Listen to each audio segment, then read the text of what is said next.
Welcome back. On this episode, we want to continue our conversation about why the restored gospel. On the previous episode, we mentioned that we were going to go into the kingdom, but before we go into the kingdom, I think it's really important to talk about who God is. So we first started with that principle of eternal life, but that eternal life is to know God and Jesus Christ, whom He has sent. And so that begs the question, who exactly is God? One of the best ways to learn about God is to read the Scriptures. And we study the Scriptures not to study the words on a page, but that we might study God. The Scriptures are testimony to us of who God is and what He has done throughout time.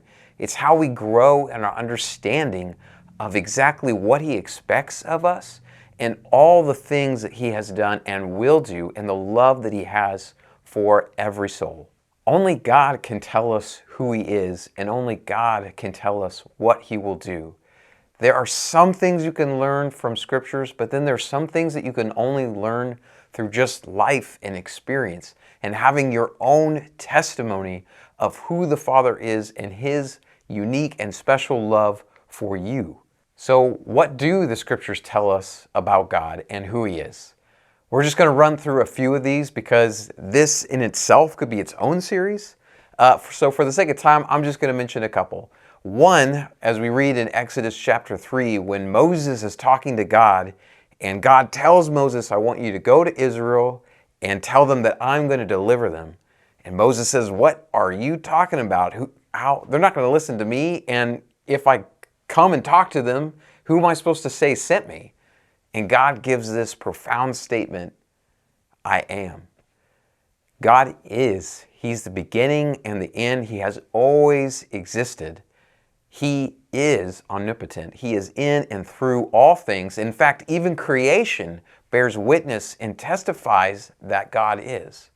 The second thing that the Scriptures tell us about God, which is absolutely essential, is that God is love. And you can find this in John chapter 3. So that God so loved the world that He gave His only begotten Son, and that He sent Jesus Christ, not to condemn the world, but to save it. And that's really important to understand. And in 1 John chapter 4, we read that God is love. So it's real easy to read in the Scriptures about God's love, but what does that really mean to you and I in our life today? And so I want to share a story that I think really makes this clear about what God did for us. And this story takes place many years ago. There was a preacher he's standing up before his congregation, and he invited this older gentleman to come and to share with his people. And so he comes to the pulpit, and he notices in the front row there are a couple teenagers, some boys, and they're not exactly paying attention. And in the story, the old man tells about a father. This father was a fisherman, someone who was really good at his craft, at his trade, and he lived somewhere on the Atlantic coast. And he had a son. The father took his son out on the boat, and not just his son, but also his son's best friend. And when they were out on the sea, a storm came in out of nowhere.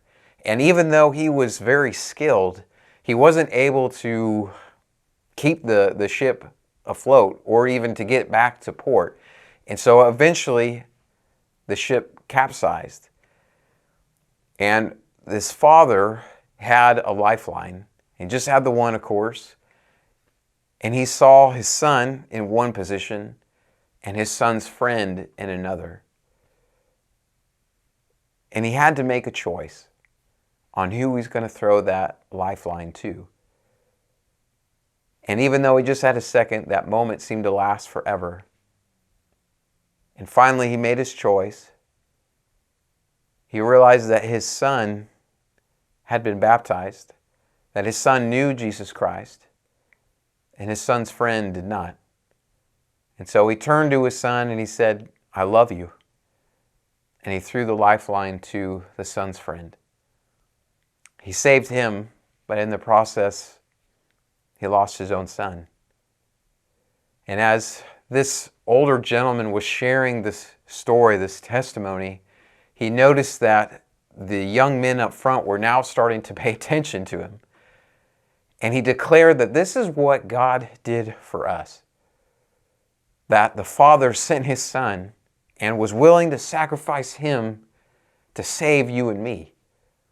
And then he concluded his message and he sat down. And after the service was over, the two teenagers came up to the old man and said, okay, that's a nice story, but it's kind of unbelievable.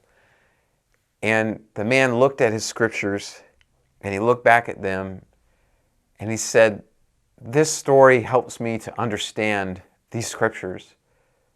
It helps me to understand the Father's love for me. Because you see, I was the Son's friend.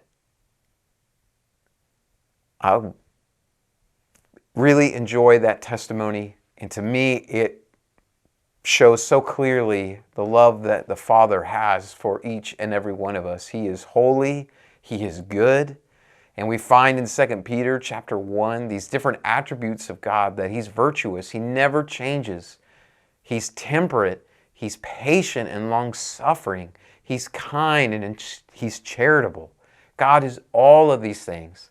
And so I encourage you, whether you are new to your Christian walk or maybe you've been a Christian for a long time, that you continue to seek out the Father and get to know Him in a greater way.